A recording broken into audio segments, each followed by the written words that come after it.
What is that doing there?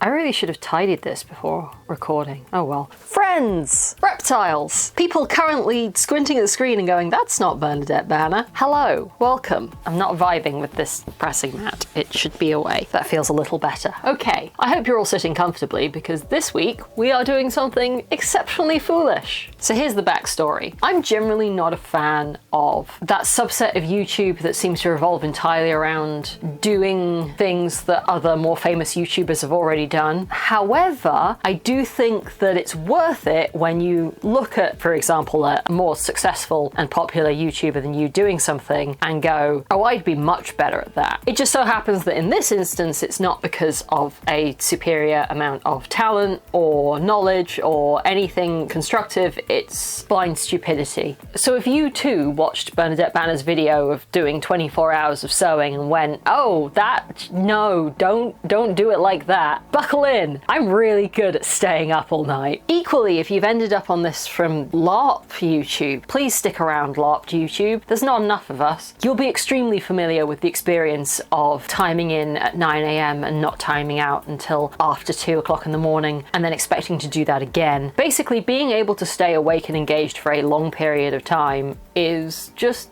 something that you have to do. It's never fun and it's not always worth it. And many people go through life never staying up for 24 hours straight. And honestly, they have the right idea. Anyway, I want to be incredibly clear off the top, none of this is advice, none of this is a good idea. Don't do this. I'm going to tell you what I'm going to do, okay? So, this is our strategy. Thing one, preparation. Ideally, you want to get a really good night's sleep the night before.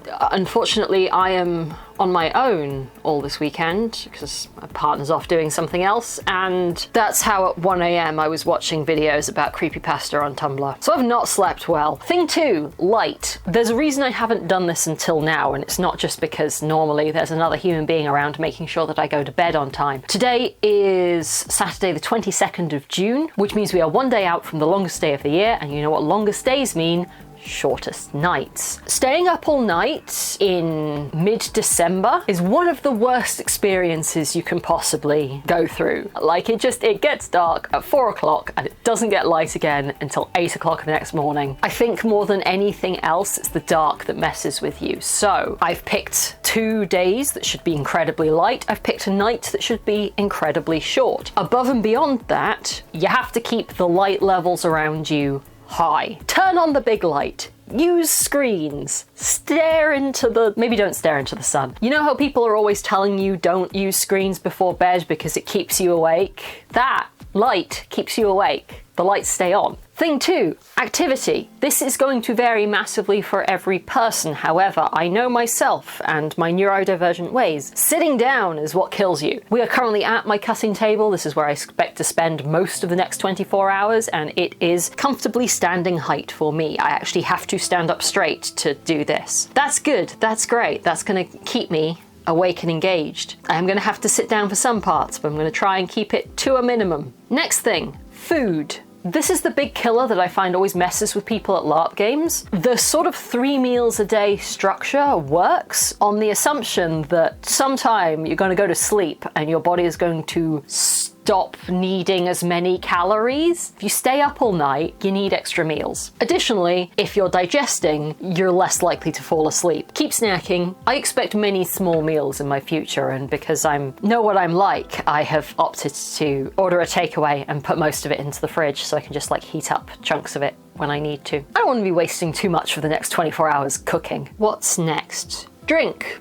Caffeine. Caffeine is your friend. I yet again cannot overstate that this is not advice. If you're about to comment like, oh, well, some people can't have caffeine, you shouldn't be copying this. This is not for you. This is not advice. You shouldn't be doing this. Don't do what I'm about to do. I have the opposite problem, again, that I am quite neurodivergent, and caffeine doesn't really work on me the way it works on normal people. I'm going to take a rain check by the end of the day if I need to go out and get oat milk so that I can make my own iced lattes. Actually not a terrible idea.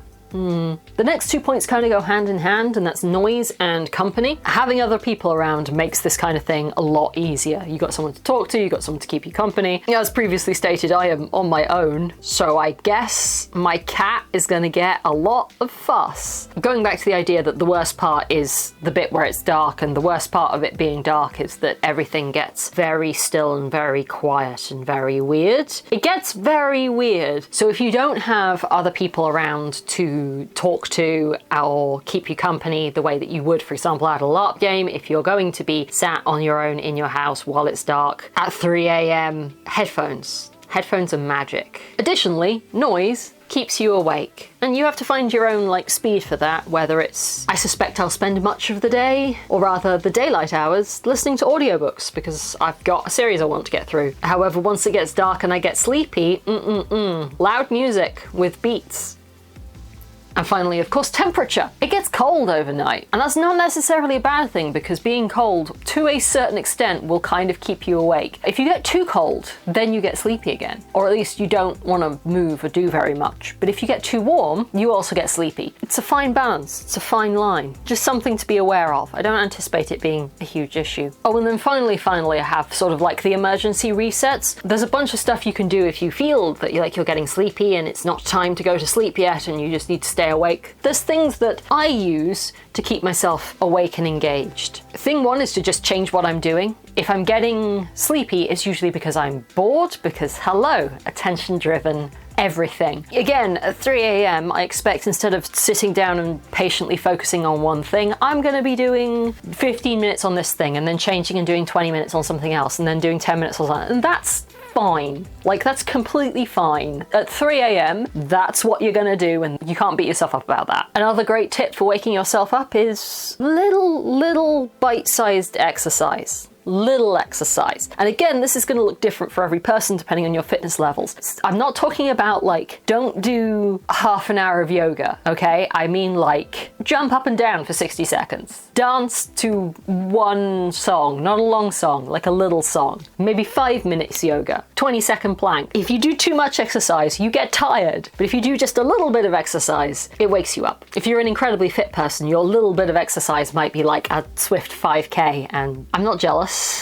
Going outside, if you've never been out and about in the very early hours of the morning, just when dawn is happening, magical, an experience. But also just standing outside for 5 minutes, rejuvenating. And then my last emergency measure, this is actually something that I got as a recommendation for when you're on really long haul flights. It works super well. Change your clothes. Some of the best advice I ever got for dealing with long haul flights is that you get on the flight, you have your meal, and then you change into your pajamas and you veg out for the next however many hours, even if you're not actually going to sleep. And then when they give you breakfast or dinner at the other end, depending on how that's working, you change into ideally clean clothes. But even if you can wear the same jeans as yesterday but new underwear and a new t-shirt, just refreshes you, just revitalizes you, just makes you feel like you haven't been rotting for the past 14 hours. So yes, even though I am staying up the whole time, I probably will get changed at least once, if not twice. So those are my strategies. What am I actually going to be doing? I mean, the first thing I have to do, clean up in here. It's just the story of my life. It's a perpetual state of having to tidy up the sewing room. I would really like to film at least a big chunk of the content for the surcoats video I'm working on. Likewise, I would like to do the bulk of the filming for the long-awaited Tudor kirtles video. Those are also great options because the surcoats video is going to involve making at least 5 or 6 surcoats. The kirtle video, I only really need to make 1, but I know that I have the fabric and that I want to make 4 or 5. Probably I'm just going to batch cut and batch sew the kirtles because they're all basically the same. Going to be little differences, but they're all fundamentally the same. I do have neighbors, so I'm going to try and avoid the sewing machine between about 10 p.m. to 8 a.m. But that's cool. I have a bunch of hand sewing to do. I've got our got a Regency shirt to finish. I've got a whole bunch of trim to work on. Worst comes to worst, there is the patchwork wool coat that needs all of the seams flat felled down. There's a basically never-ending supply of boring hand sewing that I can get on with if I really need to. Also, since I am going to be up at the very, very early morning light, I would like to film reveals for some videos. So that's going to, usually I do that in my garden or try and do it in the house. The best reveal footage I've ever done, the ones that I like the best, is the ones where I got up really early and went down to the woods and filmed in the woods. I'm gonna try and go down to the woods and do some filming then. I think that'd be really cool. And if I get through all of those things and I'm still struggling, I have like a mystery project that I think I could get on with. I'm not confident that I'll get that far. Right, anyway, I meant to start at 12 and it's like past now, so let's just get on with it.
Hello! First check-in, it's about 3 o'clock. 1 minute to 3. We are one garment down, as you can probably see. I did not film as much of the making of this as I intended to. Just got a little bit like in the zone. That's okay though. I definitely filmed the patterning, which was the important part, and I now also have a finished surcoat. So I think now I'm going to move on to the next surcoat. What is the next surcoat that I'm going to do? Is it going to be the purple velvet? I think I'm going to do the purple velvet. That one, the patterning is a little bit more experimental, but I can try and film more of the process of sewing it, which is going to be very, very similar to this one. Maybe I should have made these armholes a little bit lower. I think it's just how baggy this... All right, but yeah, it's 3 o'clock. I'm one garment down. I love these surcoats because they are literally that quick to make. I've had a little snack, I've made myself a cup of tea, drank an entire glass of water because I'm failing at hydration today. Got another decent chunk into my book. I'm trying to read the Paladin series by T. Kingfisher. It's not that I don't like them. I really like her work. I like paladins. Think she does a really good job of paladins. They're feeling very romancy. I just don't have that much patience in my life anymore for straight people romance. Apparently one of the second or third one is gay, so I have to get through the others to get to that one. We shall see. I think I can quite confidently call it now though that the gay one will either be my favourite or my least favourite depending on how it's done. So I've also got one of my scented candles going because I just felt like that would be nice. Looked around and realised that I'm soaking a fleece down the hall and you can kind of smell it. This is not necessarily creating a functioning work environment, so scented candle time. Cool. Yeah, second surcoat. I think I'm gonna carry on with the surcoats for now, at least. See how I feel after the next one. Might take a break and work on something else. Might not. We'll just see.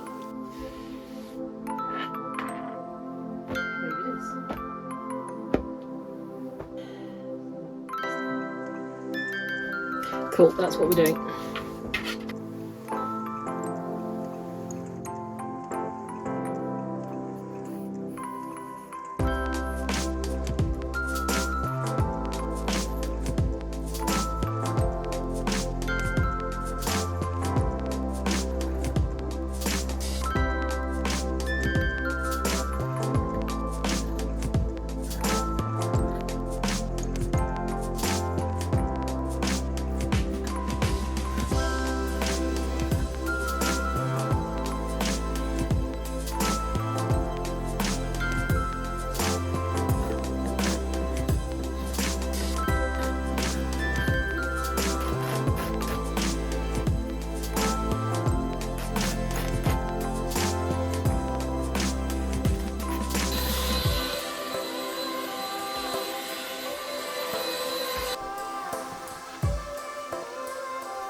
Right, what time actually is it?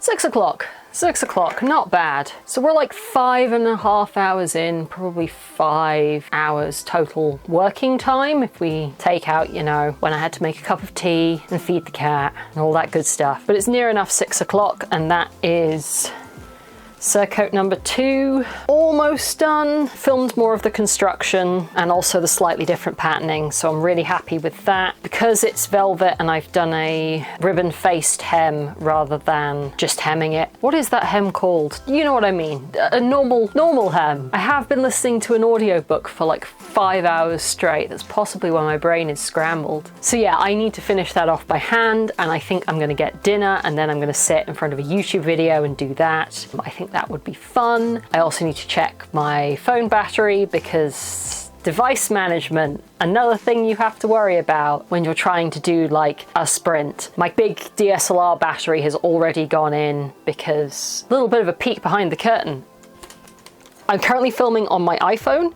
It's actually my husband's DSLR, but it's now my DSLR. They both have strengths, they both have weaknesses. The tripod means that I can do overhead shots, looking down at what I'm doing, much easier. I will also use the DSLR if I'm doing something reading off an auto cue. However, it does not autofocus the way the iPhone does, and it also can't shoot in higher quality, which the iPhone can. It also weighs a lot. I'm kind of hoping at some point to get some different lenses so I can do, I've just got like the generic kit lens on that and I've never got around to getting any more. But apparently like the 50mm where you have a shorter depth of field, you can get some really nice like sense of perspective where the foreground and background can be out of focus and just the middle ground is in focus. You don't get that so much with this one, which makes it like a nice point and shoot. Like I'll probably take the DSLR out into the woods because it's just really nice. But overall the iPhone's way more convenient. But that battery is already on charge again. The iPhone's probably gonna have to be charged again because filming is very power hungry. I have also cleaned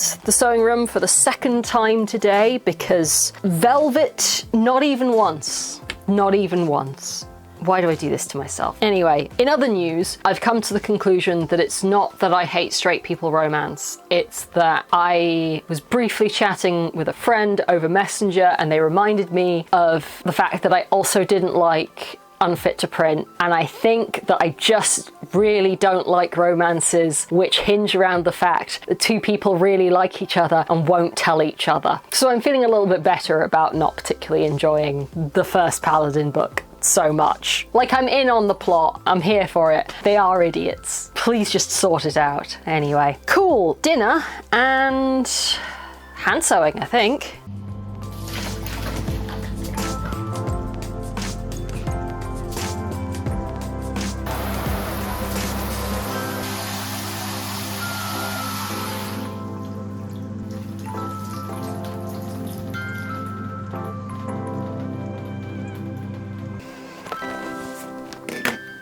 Probably don't still need this. Okay, we're back. It is, what time is it? It's 7:15. That's a bigger break than I planned for. It didn't take me that long to eat dinner. I did kind of get sucked into watching a YouTube video, but not ultimately a problem in the grand scheme of things. I also changed out the water that the fleece is soaking in, so that should be on a rinse now. We're gonna see how clean that rinse water comes out, but I think at some point I'm just gonna have to call it. I also had to break up a cat fight because Thursday met his arch nemesis outside. I didn't realize cats could have arch nemesis, but he does. Next steps. I'm feeling a little bit dopey after my dinner, so I don't think that I'm gonna sit and hand sew that surcoat just yet. I think I'm gonna press on and do another project. So do I want to launch into the historically inspired surcoats, or do I want to do kirtle? And my gut feeling, I think, is that I want to do kirtle. Yeah, battery will be charged. Yeah, kirtle, I think, is the way to go. And you see the hamster wheels spinning. Like, my brain is working on overtime, but nothing is happening. I just think I need to just do something. And I've made so many kirtles now that I can pretty much do them on autopilot. I just need to remember to film all the steps. Yeah. Cool. Good. Might even, there's a bit I haven't hoovered, might even get to use my new toy. We shall see. We shall see.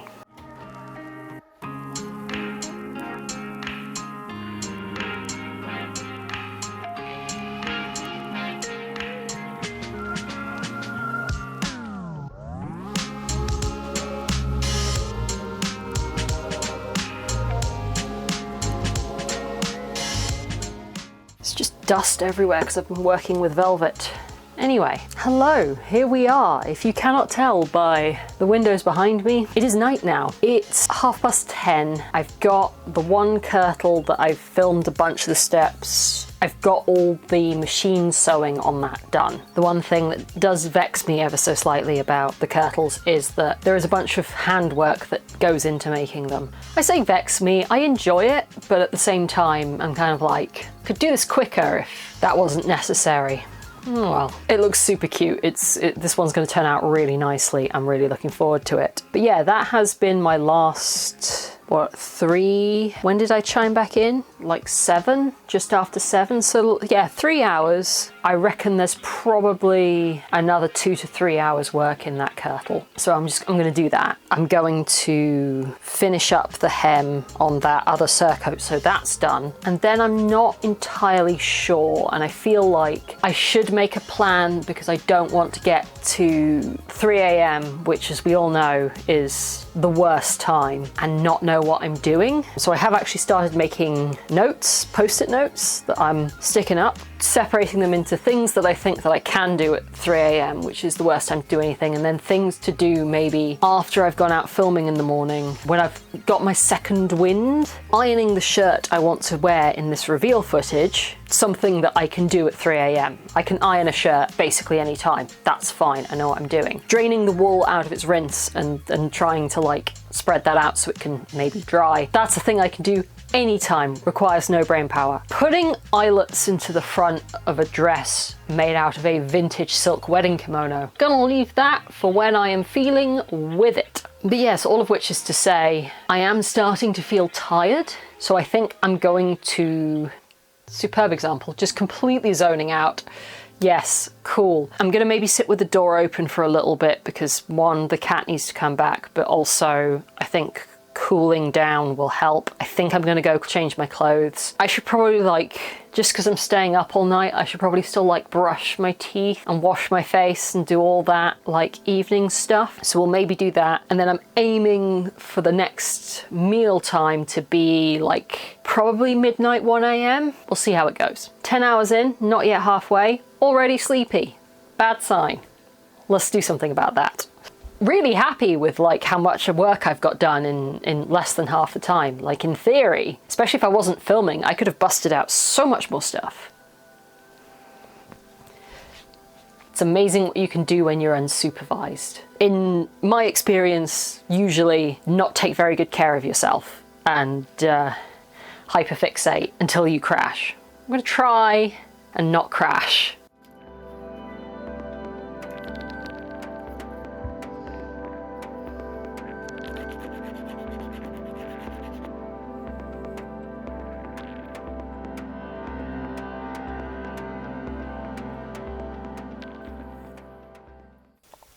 Ooh,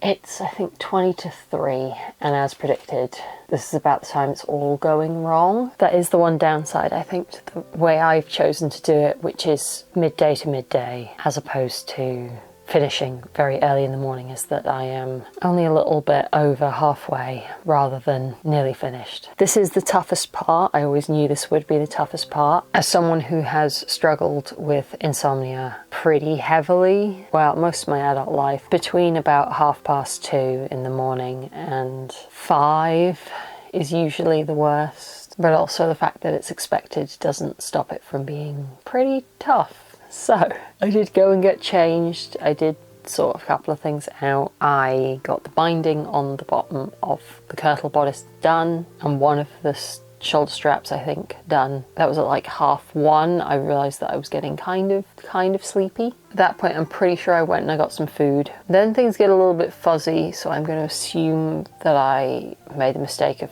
sitting down and getting comfortable and probably fell asleep on the couch for a bit. In spite of everything, I am enjoying the fact that it's nearly 3 o'clock in the morning and my body is crying out to go to sleep. It's time, you should be in bed, you should go to bed. And in many ways that's kind of nice, because there's been big chunks of my life where for one reason or another I'd be hitting this point and my body would just be no rest for you, not now, not yet, can't do it.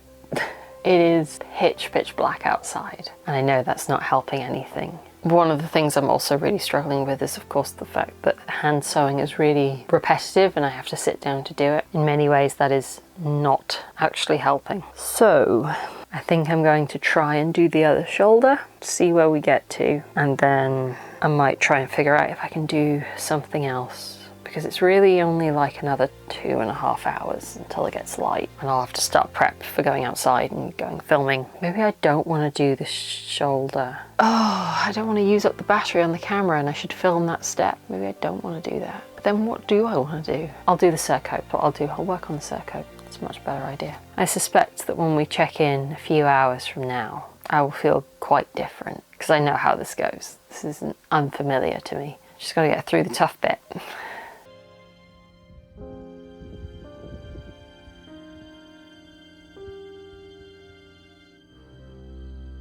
I was right.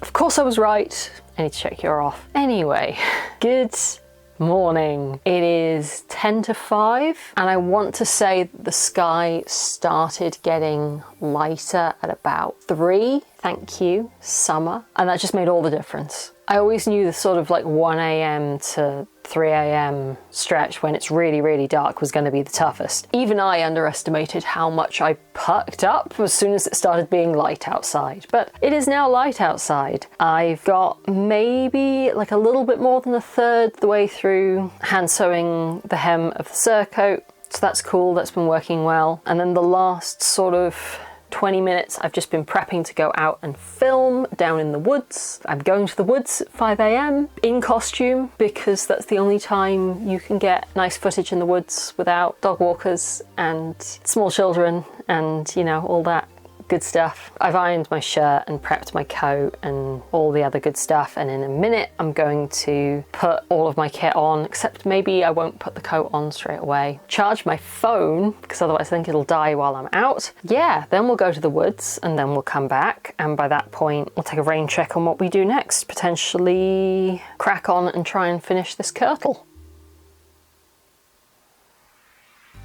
Cool, yeah. Sorry, just completely zoning out again. I'm definitely not running at like full capacity. I don't think I could do anything intellectually challenging. Like, I'm glad I did the surcoats right at the beginning because that was measuring and demonstrating how I did a particular cutting layout. You'll obviously see this in more detail when I get to that video, but it's all very, you know, you take a measurement and then you do maths and then you mark it out and draw a line and you cut that and then there's steps, right? The kirtle was, you know, I've made so many of them that the steps are very like procedural now. I cut out the bodice, I make up the lining, I put them together, I put the boning in, sew the skirt panels together, hem it, finish the top.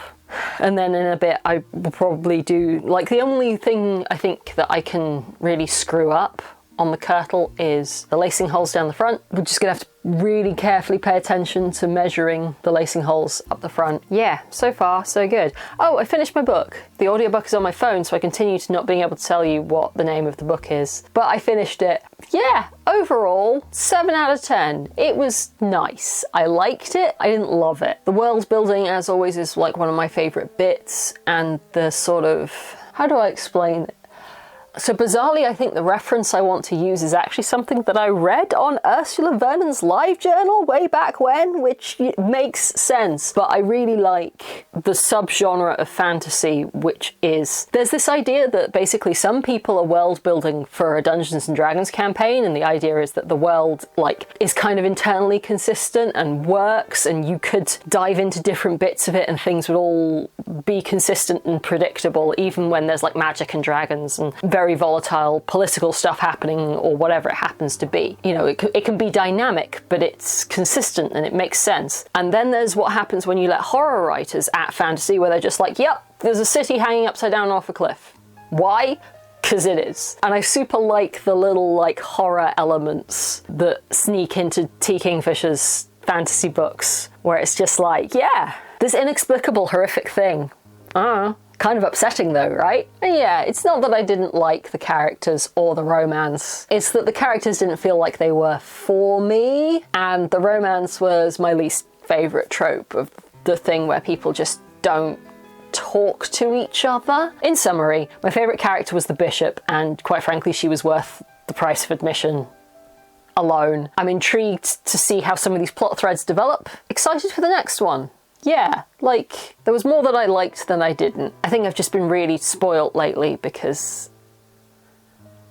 Man, am I so sleep deprived? I'm just like rambling about fantasy books at 5 AM. After the June video, when the one that had a whole bunch of book recs in it, many people came out of the woodwork to basically in support of fantasy doorstop series like Patra Rothfuss and The Wheel of Time and Game of Thrones and I don't know, some other white dude. Brandon Sanderson? I don't know anything about Brandon Sanderson. Isn't he a Mormon? I was like, okay, yeah, maybe I have been unfair on the genre of fantasy doorstops, where there's basically no female characters and none of the names are pronounceable. So I've been reading the Fortress series by CJ Cherryh. Gotta say, it's pretty good.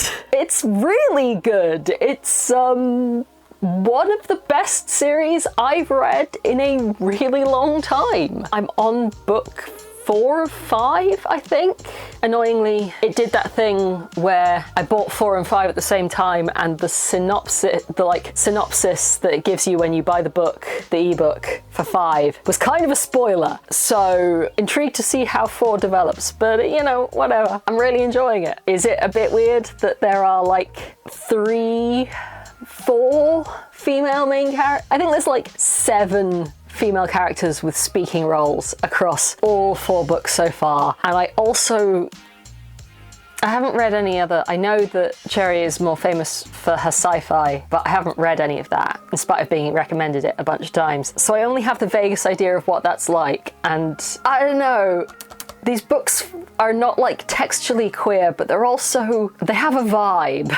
And I'm trying to figure out if this is me reading too much into the text, or if this is, you know, this was written by a queer woman, or if this is just like all doorstop fantasy ends up being in some manner vaguely homoerotic, if they're taken like anywhere sincerely. But yeah, I'm really enjoying them. Many of the characters are charming. It's beautifully descriptive and, you know, very serious, very engaging, and then periodically we'll just have literally the funniest one-liners I've ever read, ever. I really appreciate how real the world feels with like how much detail is put into, in particular, the horses. There is a lot of premium horse content, and if you didn't know this about me, I freaking love horses.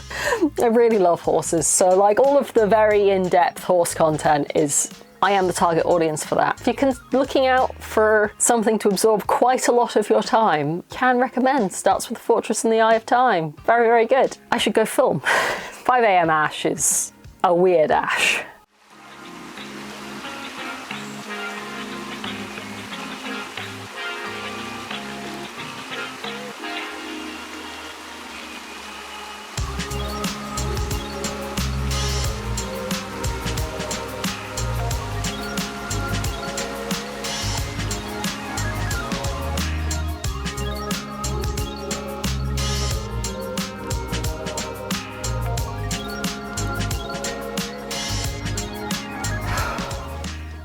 Trying not to pant into the microphone, but I am really out of breath. That coat is heavy. Anyway, can confirm 5:30 to 6:30 AM on a Sunday, ideal time to go film in the woods. The light was great, the woods look really beautiful right now, the stream was just like gurgling away and being happy. I hope the footage looks as good on the screen as it did like when I was there. I'm really happy with what I was able to get, and also like there was literally no one around, so I didn't feel rushed or embarrassed, and I could take my time doing a bunch of different angles and then switch out to my phone instead so that I could do like just stills. Super happy. However, you know, at the beginning when I was like, little exercise wakes you up, big exercise, sleepy, maybe slightly more exercise than I anticipated. I hadn't appreciated how much of a workout. I'm on a hill and the woods are down by the water. That's quite a steep walk. And I was carrying all my camera equipment and the coat, which is not insignificant in weight. So I'm a bit smashed now. And it's only like 7 o'clock in the morning. What time actually is it? 7:01. 7:01.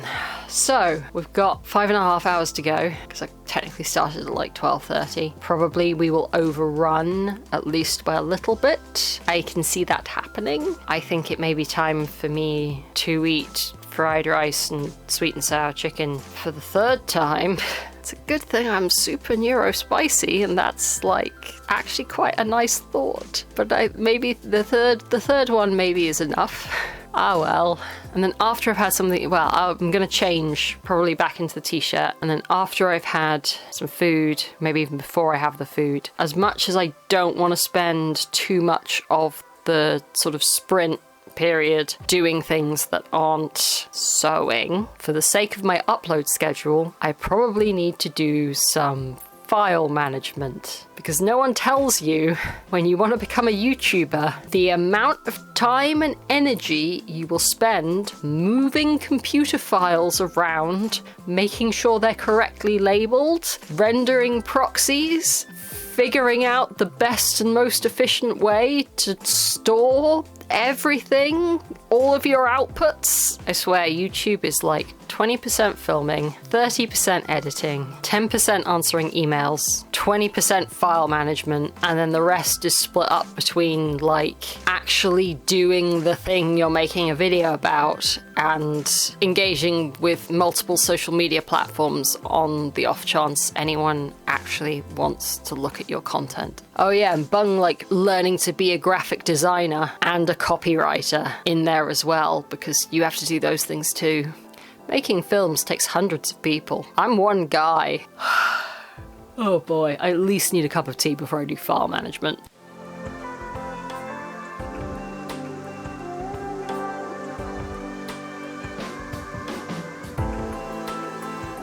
So I am definitely over 24 hours awake, and it's 9 o'clock, which means I am 20 and a half hours into the sprint. I've finished the bodice of the kirtle, apart from the eyelets. I'm still hoping kind of to get onto the eyelets. However, I think the last time I checked in was at about 7 o'clock. Since then, I have sewn one shoulder. Other signs that the fatigue is setting in. I'm really cold all of a sudden. That's usually a sign something's up. And also, I a little bit burst into tears watching a YouTube video about Pokemon. So this is my body's way of telling me that something is up. So I'm going to take a break from sewing, since that's clearly not working great right now. I'm going to tidy up a little bit. Tidy in here, empty the dishwasher, put away the stuff from going out filming. That shouldn't take very long, and it's going to be more productive than just sitting and staring at sewing that I'm not actually managing to do very much of. Trying to decide if having a shower would wake me up or make me more tired. I think I'd just zone out and spend like an hour and a half in the toasty sensory deprivation chamber. So maybe we won't have a shower. Got me thinking though, like, so I'll freely admit, I'm very familiar with the first 150 Pokemon plus the rest of the evolutions and basically nothing else. But it still holds a really special place in my heart, which I don't think you can be someone who was a kid in the 90s and not have Pokemon have a very special place in your heart. I've just remembered another costume that I plan to do way back. I should put that on the list again. Like, I've got a massive box full of like Pokemon and Yu-Gi-Oh! And Magic the Gathering cards specifically to do this one dress project. I should do that. Pokemon, yeah. I know there's people who watch my videos who are also like content creators online. Does anyone want to do like a historically inspired gym league? Like pick your era of choice and just go in on the Pokemons? I think that'd be cool. I think we could do that. I'd love to do that. I bet people have done like historically inspired Gijinka before, but like historically inspired gym leaders. What would I do? True questions for our age. Does my heart belong to fire type, electric type, flying? Oh no, it's water, isn't it? I might just be water. Oh, I want to be water. But Vaporeon is the best. I was going to say the best evolution. Vaporeon's just the best. Depending on how heavily I edit this, it's going to be really obvious why in the last 2 hours I've managed a relatively small amount of hand sewing and some food. I did have food and tea. Cool. Let's go find a cardigan and then let's get moving. I think that's the only way to deal with this one. In the meantime, I'm going to think about Gen 1 Pokemon a lot. Okay, so maybe it's the sleep deprivation talking, or maybe I'm just a genius, but you know I said I was soaking some wool, right? Well, it's time to dry the wool, and I didn't know how I was going to do that because there's not really space to dry it inside, and it's quite a nice day, it's quite windy, but like what was I going to do? Like put it on the floor? Put it on the lawn, which is full of spiders? Hello, Thursday. Can you see him? Perhaps just. Anyway, long story short, I came up with this. It's my clothes line, and I was worried about like bugs and stuff getting on it from above because the wall of the house is just there and the roof overhangs and all of that. So I made it like a little tent, and it can drip and sort of air dry in the little tent. Obviously I have to peg up that side. I don't know, chime in. Do you think the lack of sleep has finally got to me, or do you think this is actually genuinely a good idea? I don't know. I cannot objectively judge these things anymore. Anyway, back to sewing.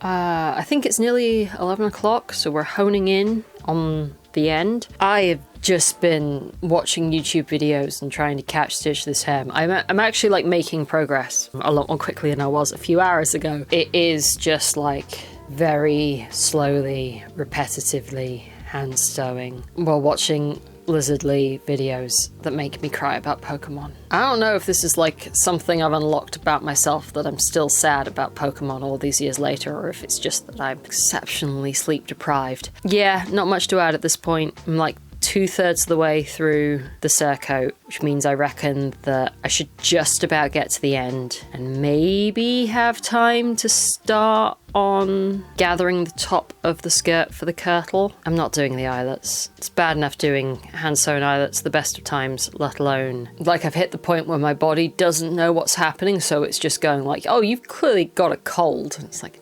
no, I don't have a cold. I just haven't slept and I'm still sad about Butterfree. All right, I don't know if I'm going to check in again before it's all over, but if you will know the answer to this in the next couple of seconds.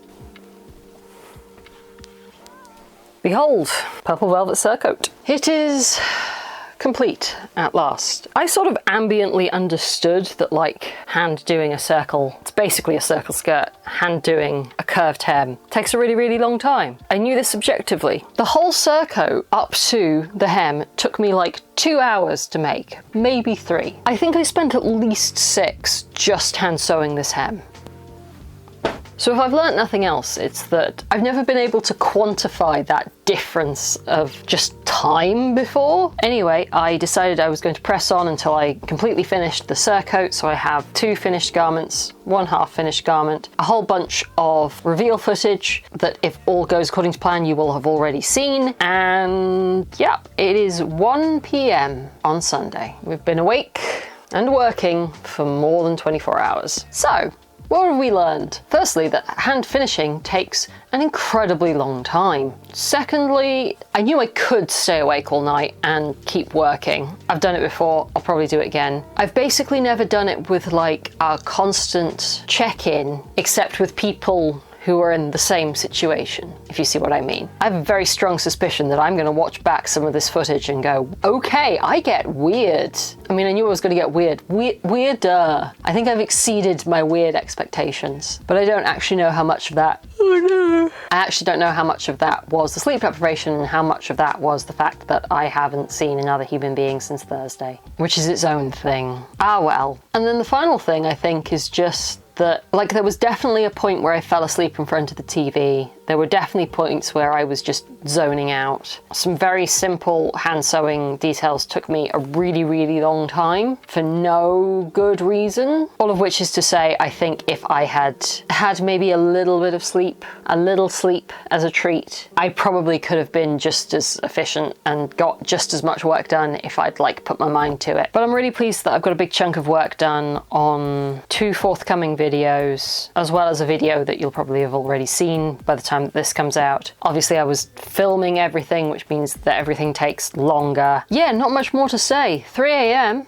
sucks. 3 a.m. basically always sucks. I'm now going to go out and get some lunch. Look forward to not being alone in the house very, very soon. Then I'm going to get a nap. I hope you've enjoyed this video. If not in an educational way, then in a schadenfreude way. Don't forget to like, comment, and subscribe. I'm not normally this unhinged. Down in the description box you can find a link to my Ko-fi page, where you can leave a one-off or recurring donation to support this channel and my periodic slides into madness.